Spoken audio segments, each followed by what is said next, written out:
मुस्लिम minority foundation Delhi एवं हजरत बाबा Tajuddin trust Nagpur के संयुक्त तत्वावधान में गुरुवार को सद्भावना एक भारत श्रेष्ठ भारत इस सम्मेलन का आयोजन किया गया। कार्यक्रम में मुख्य अतिथि के रूप में उपस्थित राज्यसभा सांसद एवं IMF के संयोजक सतनाम सिंह संधू प्रमुख रूप से उपस्थित थे।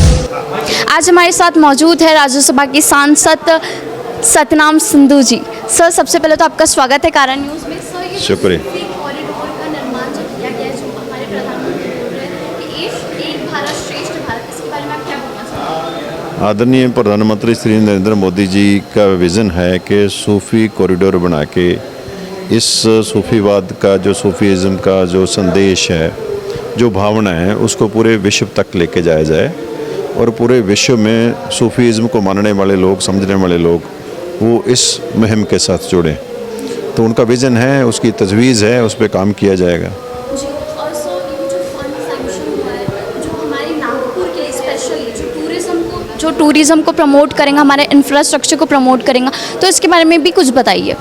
देखिए, ऐसा है कि प्रधानमंत्री जी सभी धर्मों के लिए, खास करके जो माइनॉरिटीज़ हैं उनके लिए बहुत दिल में जगह है, उनके ख़ास जगह है और उनकी कोशिश रहती है कि उनके वेलफेयर के लिए काम किया जाए।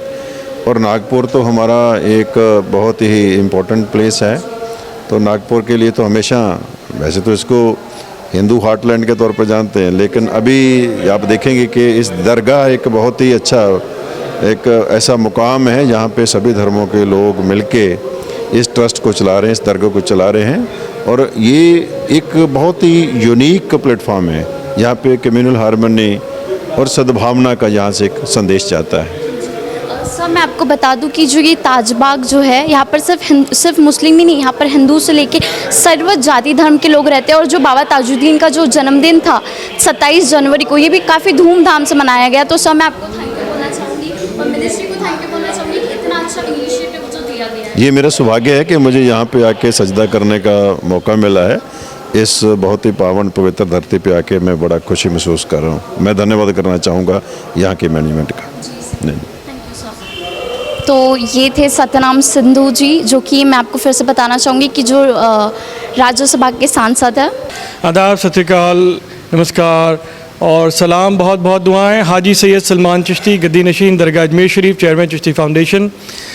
आज नागपुर की पावन धरा में और मुक़द्दस आस्ताने आलिया हज़रत बाबा ताजुद्दीन औलिया हफ्त कलीम के आस्ताने पे हाज़िर होके बारगाह गरीब नवाज़ से जो पैगाम दिया जा रहा है, मोहब्बत का, अमन का, एकता का और सद्भावना का, ये आज के दिन पूरे नागपुर शहर से तमाम जो लोग यहाँ पे मौजूद हैं इस बात के साक्षी बनते हैं कि किस तरीके से खानकाहों से, दरगाहों से और जो भी आध्यात्मिक स्थल हैं सूफ़ी बुज़ुर्गान दीन के, वहाँ से किस तरीके से अमन का पैगाम दिया जाता है।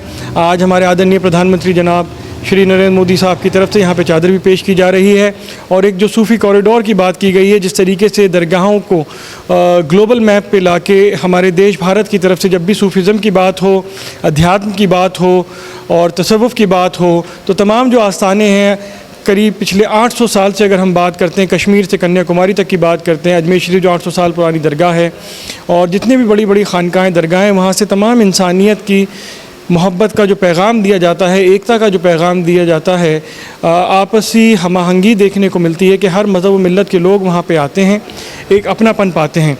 उसी पैगाम को हम भारत की तरफ से पूरी दुनिया में बुलंदी के साथ और बड़े ही एक ऑर्गेनाइज तरीके से दे सकते हैं। आज की जो हमारी हुकूमत है, हमारे आदरणीय प्रधानमंत्री जनाब श्री नरेंद्र मोदी की लीडरशिप के अंदर, एक स्ट्रॉन्ग लीडरशिप के अंदर ये पैगाम दे रही है। अभी हाल ही में अजमेर दरगाह शरीफ के जब उर्स हुए और उर्स मुबारक के ऊपर प्रधानमंत्री साहब ने हमें अपने आवास पे बुलाया नई दिल्ली, और वहाँ पे बड़े ही अदब के साथ, मोहब्बत के साथ गरीब नवाज़ के आस्थाने के लिए एक चादर पेश की गई। उसके साथ साथ एक संदेश, जो संदेश अजमेर शरीफ में उर्स के मौके पे लाखों ज़ायरीन के सामने पढ़ा गया। उसके साथ साथ ये पहली मर्तबा है कि पूरे देश में कश्मीर से लेकर कन्याकुमारी तक वो संदेश जो ख्वाजा गरीब नवाज़ के आस्थाने के लिए दिया गया, यहाँ नागपुर शरीफ में बाबा ताजुद्दीन औलिया की दरगाह पे चेयरमैन साहब प्यारे खां साहब ने पढ़ा। और इसके साथ साथ जितनी भी बड़ी दरगाहें हैं हिंदुस्तान के अंदर, अलग अलग ख़ित्ते में, अलग अलग स्टेट्स में, वहाँ पे वो पैगाम पढ़ा गया। तो उससे एक सद्भावना का जो पैगाम जाता है, जिसमें अध्यात्म जो हमारी धरोहर है, जो एक ख़ास धरोहर है हमारे देश की, उसके बारे में उस संदेश में प्रधानमंत्री साहब ने मुबारकबाद दी अजमेर दरगाह के उर्स के लिए। तो मेरे ख़्याल से ये इनिशिएटिव बहुत इम्पॉर्टेंट है।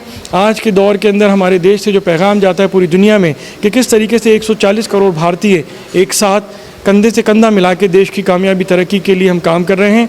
और यही दुआ आज बाबा ताजुद्दीन औलिया के अंदर हम सब इकट्ठे हुए हैं कि हमारे देश की कामयाबी तरक्की के लिए ये जो अमृत काल चल रहा है, आज़ादी का अमृत काल चल रहा है, आने वाले 2040 तक किस तरीके से हम अपने देश को पूरी दुनिया के विश्व पटल के ऊपर उस मकाम पे देखना चाहते हैं जो हम सब के दिलों की ख्वाहिश है, जो आज हमारी स्ट्रॉन्ग लीडरशिप है पीएम साहब के नेतृत्व के अंदर, उन सब का हम हिस्सा बने। और यही अपील और यही दुआ यहाँ से की जा रही है।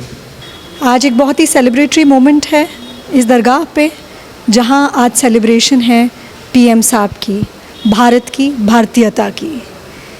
इस दरगाह से आज हम पूरे देश और विदेश में एक मैसेज देना चाहते हैं कि हम सब एक हैं।